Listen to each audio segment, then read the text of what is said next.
কি প্রকার কাব্য ফোন করো তু হে করবনি পালা পালা আমি পরে করবনি নাই আপনি ডাকি দিও তু কে সে পালা লেখক কাব্য কাল কে সে ডাকি দিও হ্যাঁ ଆମେ କଲେଜର ଅଧ୍ୟକ୍ଷ ମହାଶୟଙ୍କୁ ଡାକୁଛୁ ଆମ ଲେଖକ ରାଇଟର ସମସ୍ତଙ୍କୁ ଡାକୁଛୁ ସେ ଆପଣଙ୍କୁ ଭଲ ଭାବରେ ବୁଝେଇଦେବେ ଆମେ କ'ଣ ଆପଣଙ୍କୁ ଗାଇ ଶୁଣେଇବୁ ପ୍ଲିଜ କମ୍ ସାର୍ ସାର୍ ଆସନ୍ତୁ ଆଜ୍ଞା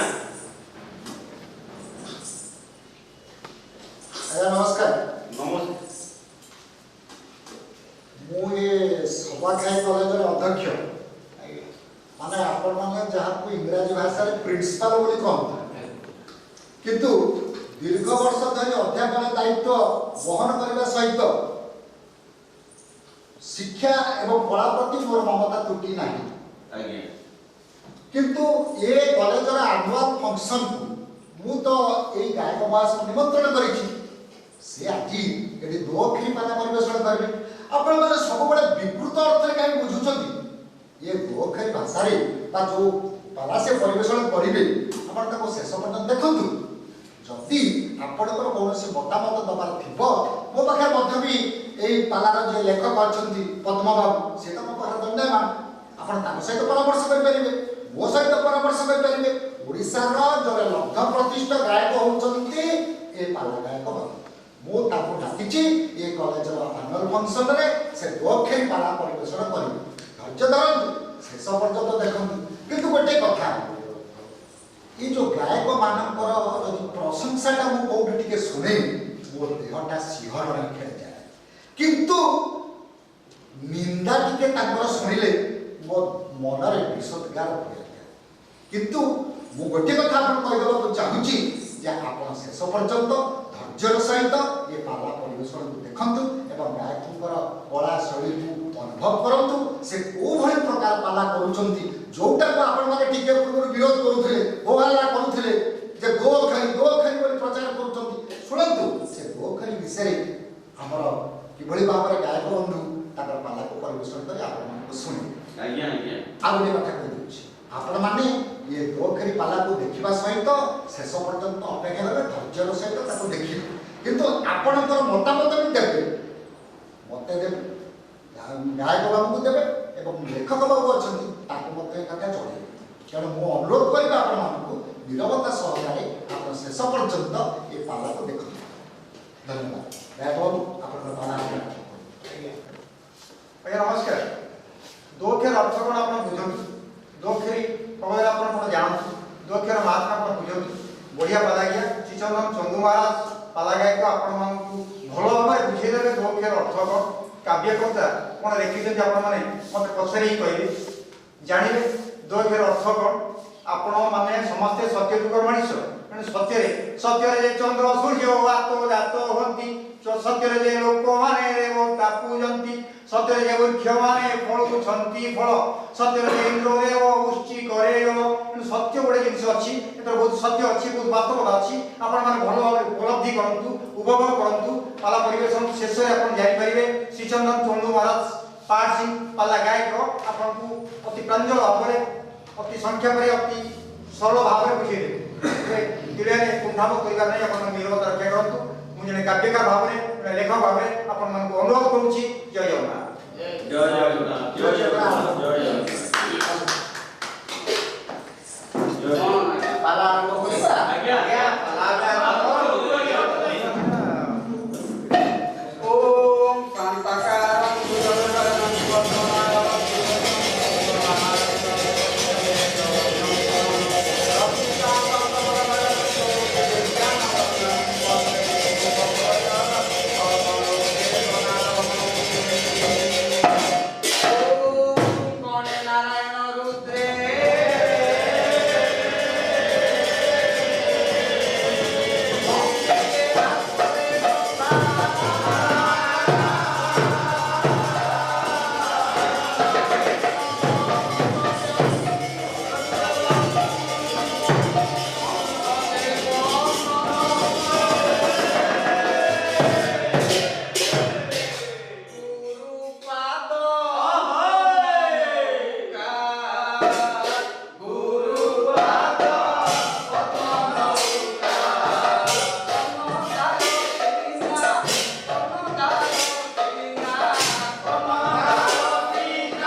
କହିଲେ ପଣ୍ଡିତ ମାନେ ସମସ୍ତଙ୍କୁ ବୁଝାଇଥାନ୍ତି କିନ୍ତୁ ଲଣ୍ଠା ବାବୁ ଆଜ୍ଞା ଦୋ ଅକ୍ଷର କହିଲେ ପ୍ରାୟତଃ ସମସ୍ତେ ଆପେ ଆପେ ବୁଝି ଯାଇଥାନ୍ତି।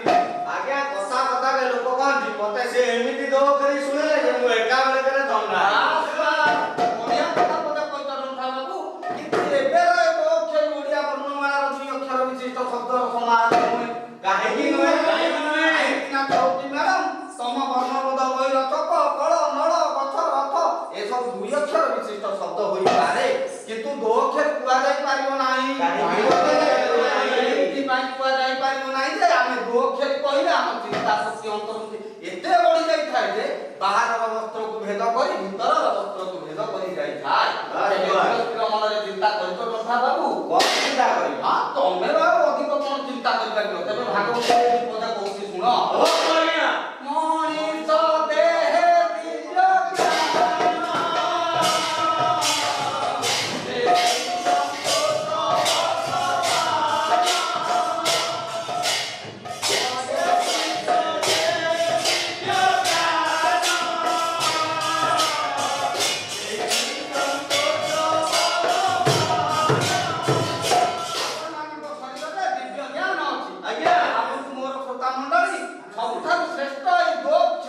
জীবন আদর্শ সব কিছু ভরি রয়েছে আর ভিতরে আজ্ঞা কোন ভাবছো ছৌকি ম্যাডাম এবে নিজুকু পচারি বুঝিছ কোন পচারি নিউনি এইয়া পচারি হইছে যে মানবতা জীবন জগতকু কিয়ে ধরি রখি ধর্ম ধর্ম ধরা এতেই ধরা মোর দোক্ষে ধর্ম শব্দ ভিতরে আর কিছু কହୁছি ধর্ম একাশী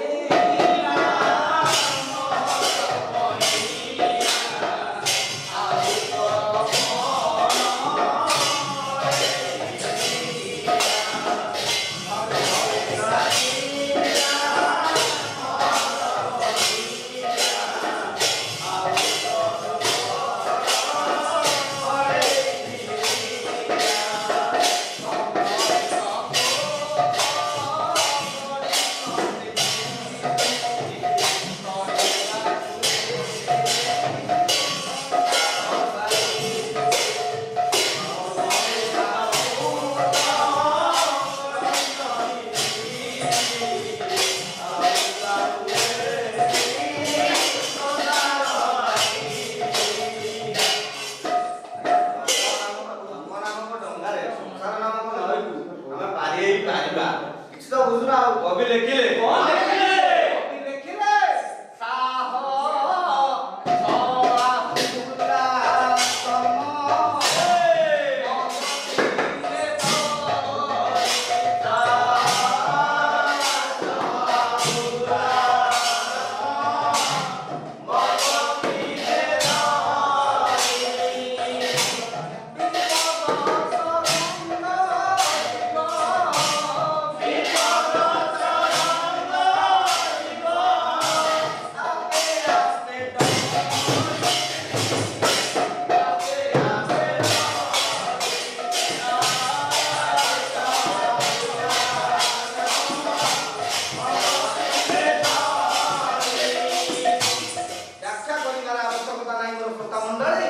ଭାବୁଛି ମୋର ଦୋ ଅକ୍ଷର ଧର୍ମ ଶବ୍ଦ ବିଷୟରେ ଆପଣ ମାନେ ବୁଝି ସାରିଲେଣି। ଆଜ୍ଞା ଆପଣଙ୍କ ନାଁ ସୁଣ୍ଠା ଆଜ୍ଞା 2 ଅକ୍ଷର ବିଶିଷ୍ଟ ଜଣା ପଡୁଛି ଆପଣ ବହୁତ ଧନ ରୋଗୀ ବା ଅର୍ଥ ଏଇଠି ମୋର ଆପଣଙ୍କୁ ଗୋଟେ ସଂଖ୍ୟା ପ୍ରଶ୍ନ ପଞ୍ଚାୟତ ଆଜ୍ଞା ଆପଣଙ୍କ ପରିବାର ସଂସାର ଚଳିବା ପାଇଁ କଣ ଦରକାର? ଟଙ୍କା ଦରକାର ଆଜ୍ଞା ସୁଣ୍ଠା ବାବୁ ଟଙ୍କା ହେଉଛି ଅର୍ଥ 2 ଅକ୍ଷର ବିଶିଷ୍ଟ ଅର୍ଥ ବିନା ଏ ସଂସାର ଚଳିପାରିବ ନାହିଁ।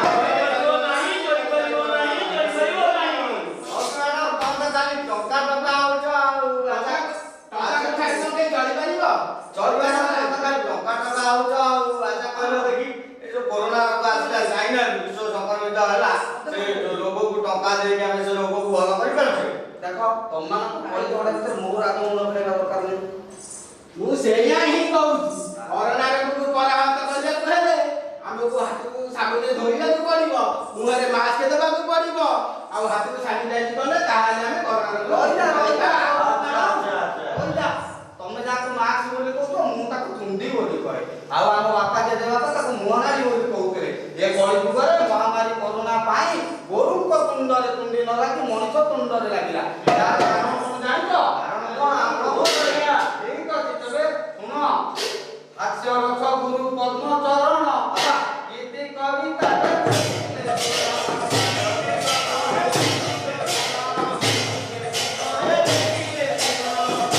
ବନ୍ଧୁ ବାନ୍ଧବ ମୋ କେହି ନୁହନ୍ତି ବନ୍ଧୁ ମୋ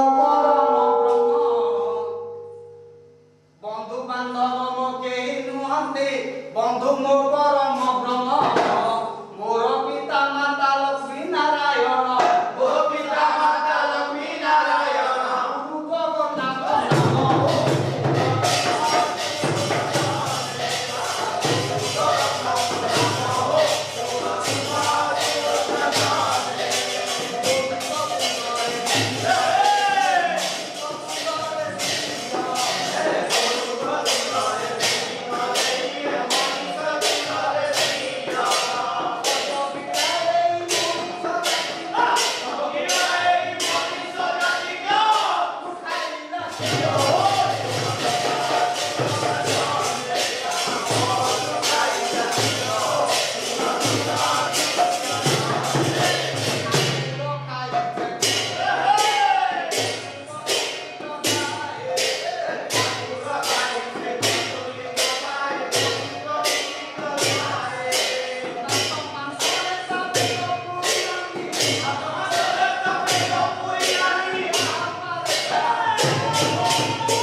ଯୋଉଠି ଅଟକିବା କଥା ଠିକ ସେଇଠି ଅଟକି ଦେଖ ଦୋ ଅକ୍ଷରୀ ବାଣ ଦେଇ କେହି ଯାଇପାରି ନାହିଁ କଥା ମନରେ ଦୋ ଅକ୍ଷରୀ ଦେଇ ବିଷୟ ବସ୍ତୁକୁ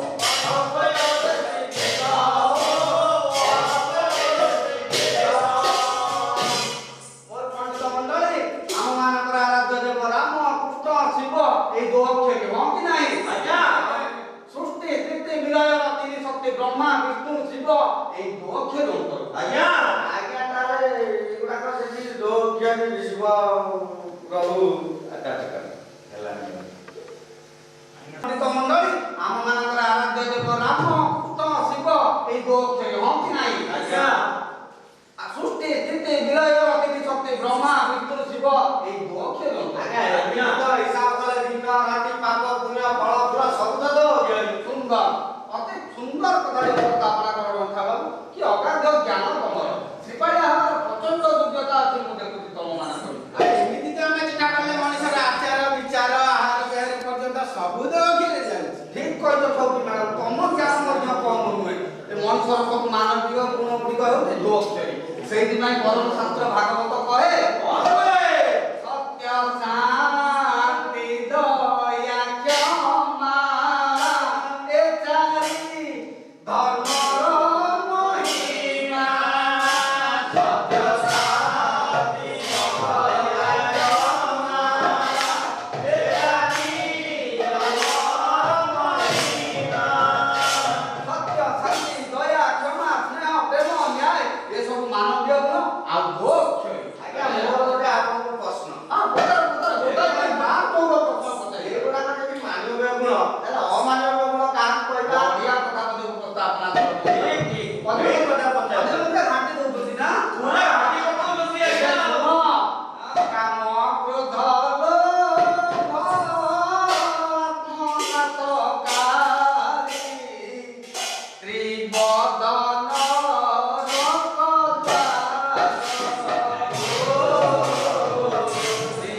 ପଣ୍ଡିତ ମଣ୍ଡଳୀ ଆଜିକା ତ ମଦ ସବୁ କିଛି ଖରାପ କରିଦେଲାଣି। ସେଇଥିପାଇଁ କବି ଲେଖିଛନ୍ତି ଏ ବାପର ଯୁଗରେ କିଛିରେ ଜଳି ହୋ ରାମ ଅବତାରେ କଳି ଯୁଗରେ ତପୋତନ ନକର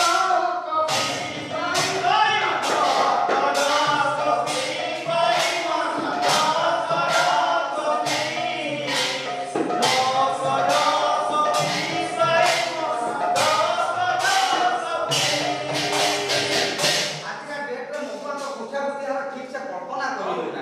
ଅନୁମାନ କରାଯାଏ 60-70% ବୋଧେ ଉଦ୍ଧ ହୋଇପାରେ। ଆଜ୍ଞା ଆଜ୍ଞା ଯଦି ମଦ ବିଷୟରେ ଆଲୋଚନା ହେଲାଣି ତାହେଲେ ମଦ ବିଷୟରେ ହାସ୍ୟରସରେ ପଦେ ବିପଦ ହଉ। ଠିକ ଅଛି ହଉ। ଏଠି ପୁଣି କବି ଫେର ଦେଖିଲେ ପଦ୍ମଚରଣ ଗୁରୁ କଣ ଦେଖିଲେ? ମଦ କେଡ଼େ ଅଖାରୁଆ ତୋର ଗନ୍ଧ କେଡ଼େ ଅଖାରୁଆ ତୋର ଗନ୍ଧ କେଡ଼େ ଅଖାରୁଆ ତୋର ଗନ୍ଧ ଭଦ୍ରଲୋକ ପାଇଁ ସୁତ ଔଷଧ ଭଦ୍ରଲୋକ ପାଇଁ ସୁତ ଔଷଧ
ପିଲାମାନଙ୍କୁ ଦୁଧ ତେବେ ୟାକୁ ତାତ୍ସଲ୍ୟ ନ କରି ଶ୍ରଦ୍ଧା ସମ୍ମାନର ସହ ଜିନ୍ଦାବାଦ ପକେଇବା।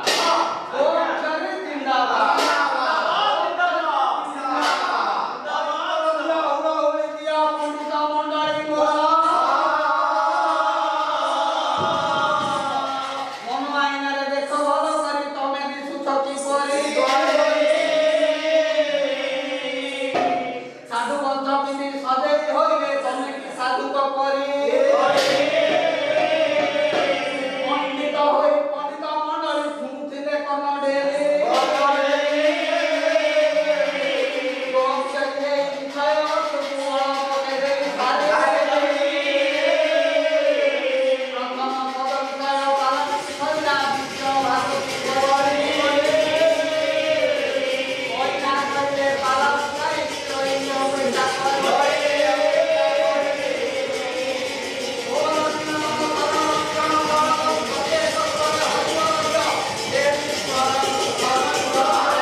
ସାମ୍ନାକୁ ଆଣ ଏଇଠୁ ଆରମ୍ଭ ଜାଣ ଆଗକୁ ଆସୁଛି କେତେ କଣ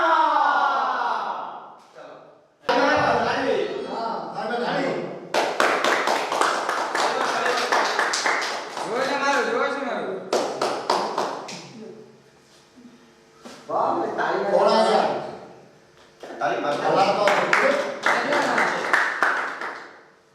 ଆସ ଆସ ପାଲା ତ ଆପଣମାନଙ୍କ ସମସ୍ତେ ଦେଖିଲେ ବେଶ ଉପଭୋଗ କଲେ ମଧ୍ୟ କଣ ଆପଣ ଭାବିଲେ ଯେ ଏ ଯୋଉ ଦୋଖେରି ପାଲା ପରିବେଷଣ କରାଗଲା ତା ଦେହରେ ଆପଣଙ୍କର କିଛି ଖରାପ ଲାଗିଲା କି? ଇଏ ଆଜ୍ଞା ଆପଣମାନଙ୍କର ମନ୍ଦ ଧାରଣ ଦୃଷ୍ଟ ବୁଦ୍ଧି। ଆପଣ ଖାଲି ଏ କଥାକୁ ମାନେ ଅର୍ଥକୁ ଅନର୍ଥ କରୁଛନ୍ତି। ଦୋଖେରି ଭିତରେ ସବୁ ଅଛି ଆଜ୍ଞା। ପାଲା ପରିବେଷଣ କଲେ ଗାୟକ ବାବୁ ଏବଂ ଆପଣମାନଙ୍କୁ ନିଶ୍ଚିତ ଭଲ ଲାଗିଥିବ। ମୁଁ ତ ସେଇଥିପାଇଁ ଏ କଥାକୁ ଉପସ୍ଥାପନ କରିବା ପାଇଁ ଗାୟକ ବନ୍ଧୁକୁ ଏଠିକି ନିମନ୍ତ୍ରଣ କରିଥିଲି। ଆପଣମାନେ ପାଲା ଦେଖିଲେ ନିଶ୍ଚିତ ଖୁସି ହେଇଥିବେ। ଖାଲି ଖୁସି ଆପଣ ହେବେନି, ଗାୟକ ବାବୁଙ୍କୁ ଆଉ ଆମର ଯିଏ ଲେଖକ ବାବୁ ଅଛନ୍ତି ପଦ୍ମଚରଣ ଜେନା ତାଙ୍କୁ ଆଉ ତା ଭିତରେ ମତେ ଟିକେ ଆଜ୍ଞା ଟିକେ ମତେ କୃତଜ୍ଞତା ଜଣାଇବାକୁ କେବେ ବି ଭୁଲିବେ ନାହିଁ। ତେଣୁ ଆପଣମାନଙ୍କର ମତାମତ ପାଇଁ ଆମକୁ ନିଶ୍ଚୟ ଜଣାଇବେ। ଆଉ ବିଶେଷ କରି ଆମର ଯିଏ ଲେଖକ ବନ୍ଧୁ ପଦ୍ମଚରଣ ଜେନା ତାଙ୍କୁ ମଧ୍ୟ ଆପଣ ଟିକେ ଧନ୍ୟବାଦ ଜଣାଇବେ। ରହୁଛି। ନମସ୍କାର ନମସ୍କାର ନମସ୍କାର। କାଳି କାଳି କାଳି। ମୁଁ ଆଉ ଅଧିକ କଣ ଆଶୀର୍ବାଦ ଦେବି ରେ ବାବା। ଝିଅ ଜନ୍ମ କରନ୍ତୁ, ପୁଅ ଜନ୍ମ କାମ କରନ୍ତୁ, କଳିଯୁଗର ଫୁଲ୍ ଫାଇଦା ଉଠା। ବୋଲ ଶ୍ରୀ ସତ୍ୟନାରାୟଣ ବିଦ୍ୟାଳୟ ଆନନ୍ଦ